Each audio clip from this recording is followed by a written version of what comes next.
Bonjour, voici le texte biblique pour le dimanche 22 mars.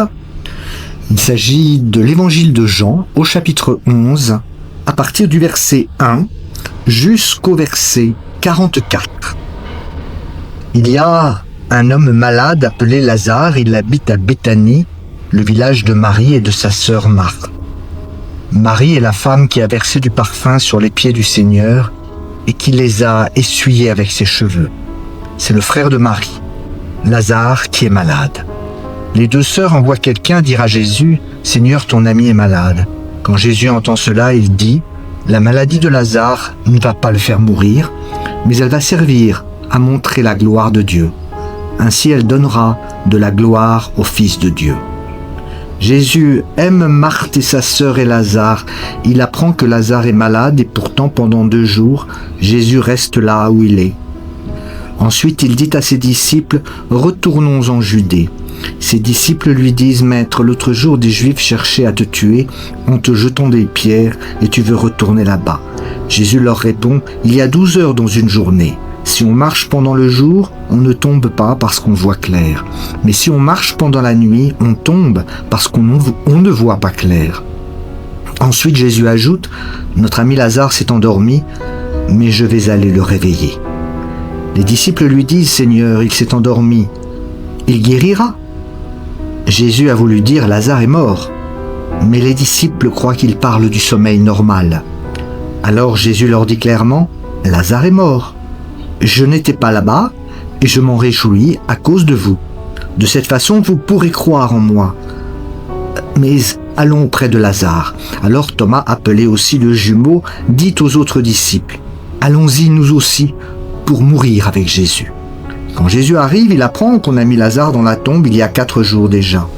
Béthanie est près de Jérusalem, à 3 kilomètres environ. C'est pourquoi beaucoup de Juifs sont venus chez Marthe et Marie pour les consoler de la mort de leur frère. Marthe apprend que Jésus arrive et elle part à sa rencontre. Marie reste assise à la maison. Marthe dit à Jésus « Seigneur, si tu avais été là, mon frère ne serait pas mort.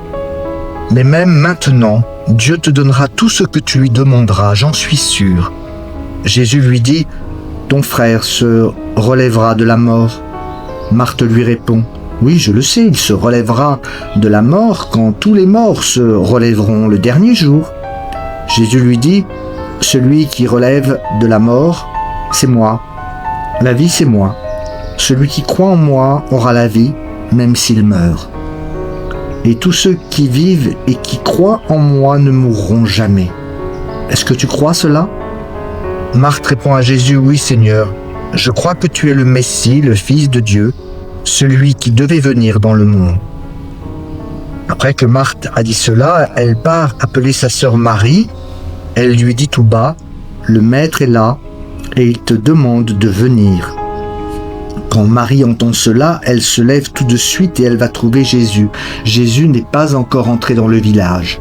Il est toujours à l'endroit où Marthe l'a rencontré. Des Juifs sont dans la maison avec Marie pour la consoler. Ils voient qu'elle s'est levée tout de suite et qu'elle est sortie. Ils pensent, elle part vers la tombe pour pleurer là-bas, alors ils la suivent. Marie arrive à l'endroit où Jésus se trouve. Quand elle le voit, elle se jette à ses pieds et lui dit « Seigneur, si tu avais été là, mon frère ne serait pas mort. » Jésus voit qu'elle pleure. Les Juifs qui sont venus avec elle pleurent aussi. Alors Jésus est bouleversé et troublé. Il demande « Où est-ce que vous l'avez mis ?» Ils lui répondent « Seigneur, viens et tu verras. » Jésus se met à pleurer. Les Juifs disent « Regardez, il aimait beaucoup Lazare. » Mais d'autres disent « Il a ouvert les yeux de l'aveugle et il n'a pas pu empêcher Lazare de mourir ?» De nouveau, Jésus est bouleversé et il part vers la tombe. C'est une grotte avec une grosse pierre placée devant l'entrée.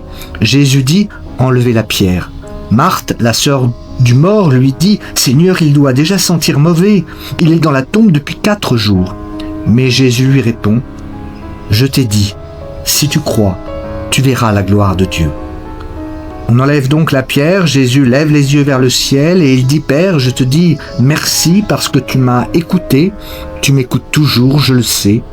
mais je dis cela à cause des gens qui sont autour de moi. Ainsi, ils pourront croire que tu m'as envoyé. » Ensuite, Jésus crie d'une voix forte, « Lazare, sors de là !» Et Lazare sort, lui qui était mort. Il a les pieds et les mains attachés avec des bandes de tissu. Son visage est enveloppé dans un linge. Jésus dit aux gens, « Enlevez-lui tout cela et laissez-le partir. » Nous sommes sur la route de Jérusalem. Jésus est en Galilée, il s'apprête à partir en Judée et on vient lui annoncer la maladie de son ami Lazare. De toute façon, il devait partir, même si ses disciples lui disent « Attention, c'est très dangereux en ce moment pour toi de te rendre en Judée et surtout à Jérusalem. » Mais il n'écoute pas ses disciples, comme souvent d'ailleurs, et en plus on vient lui annoncer la maladie de son ami Lazare. Il prend son temps quand même, il ne part pas précipitamment. Pourtant, Marthe et Marie réclament la présence de Jésus parmi eux. Il prend son temps et part pour Béthanie avec ses disciples, tout en évoquant la mort ou la maladie de son ami. Le texte n'est pas très clair. Est-ce qu'il dort? Est-ce qu'il est mort? Bref, quand il arrive à Béthanie, il est clair que son ami Lazare est mort, on dit bien, depuis 4 jours. Jean insiste sur la réalité de cette mort, il est mis au tombeau, etc., etc. Il rencontre ensuite Marthe et Marie pour échanger avec elles lui font des reproches parce qu'elles attendaient Jésus. Et comme pour l'aveugle de naissance, notre texte de dimanche dernier, Jésus dit « Mais c'est bien d'une certaine façon qu'il soit mort, Lazare, parce que vous allez voir de vos propres yeux la gloire de Dieu. » Et toute cette scène est un peu pathétique parce que tous pleurent, même Jésus se met à pleurer, cette tristesse de la disparition de Lazare, tout ça et on insiste bien pour nous dire il y a véritablement une mort, ce n'est pas une fausse mort, c'est une véritable mort, celle de Lazare, et on attend de Jésus un miracle qui va se produire, puisque Jésus va appeler Lazare de son tombeau pour sortir de son tombeau, lui entouré de bandelettes et enfermé d'une certaine façon dans sa mort, dans cette réalité de la mort, pour le ramener à sa vie ordinaire. Après, on ne saura pas ce qu'il fait, on ne sait pas la réaction de Lazare. On ne sait pas comment il va revenir à cette vie ordinaire. Et Jésus veut simplement dire, vous voyez, Dieu est grand, il fait des choses extraordinaires qui dépassent tout ce que l'on peut imaginer. Alors nous allons essayer de comprendre ou de voir ou de réfléchir sur qu'est-ce que la résurrection de Lazare a à nous dire de la résurrection du Christ. Parce qu'on est sur ce chemin de Pâques.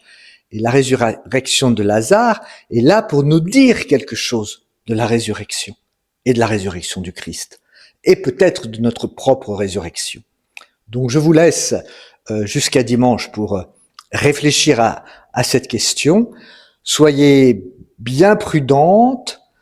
Attention à vous. Prenez soin de vous. Que le Seigneur vous bénisse. Amen. Amen.